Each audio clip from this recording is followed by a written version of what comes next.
Magandang umaga! Kumusta po? Narito po ulit ang update natin para sa lagay ng ating panahon.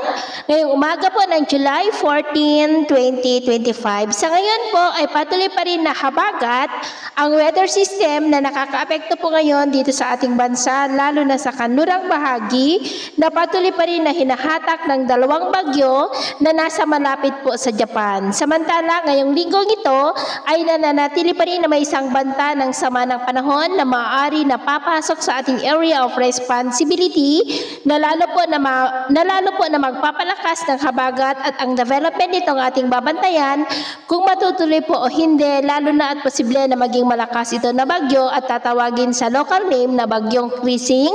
At sa kasalukuyan ay binabantayan na ng Pag-asa ang kumpol ng kaulapan na nasa silangan na posibleng dyan po magsisimula. At ito naman ay pinapakita ng forecast model natin pong ginagamit hanggang po sa susunod na 2 linggo. At sa lagay ng ating panahon, ngayong madaling araw ay maayos naman ang panahon sa malaking bahagi ng bansa, pero may tsansa pa rin ng mga isolated rain sa ilang bahagi ng Ilocos Norte, Apayao, ilang bahagi ng Cagayan, southern part ng Quezon, Marinduque, Camarines Norte, Masbate, Ormoc at Dumaguete.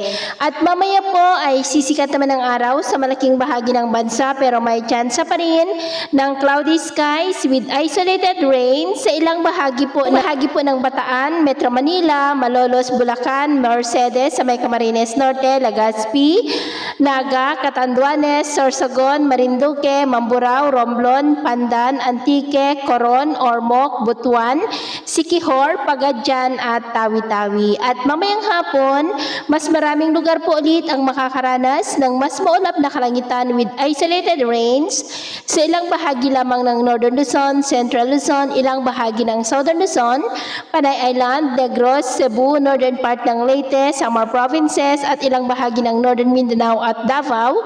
Kaya kung lalabas po tayo sa ating mga tahanan, ugaliin lamang po natin lagi ang magdala ng kahit anong panangga natin sa init ng araw at proteksyon na rin po sa mga biglaang buhos ng ulan. Sa atin naman pong mga baybayin, wala naman po tayong nakataas na namang gale warning signals, pero iba yung pag-iingat lamang po kung papalaot tayo para po mas makaiwas sa mga sakunang pangkaragatan.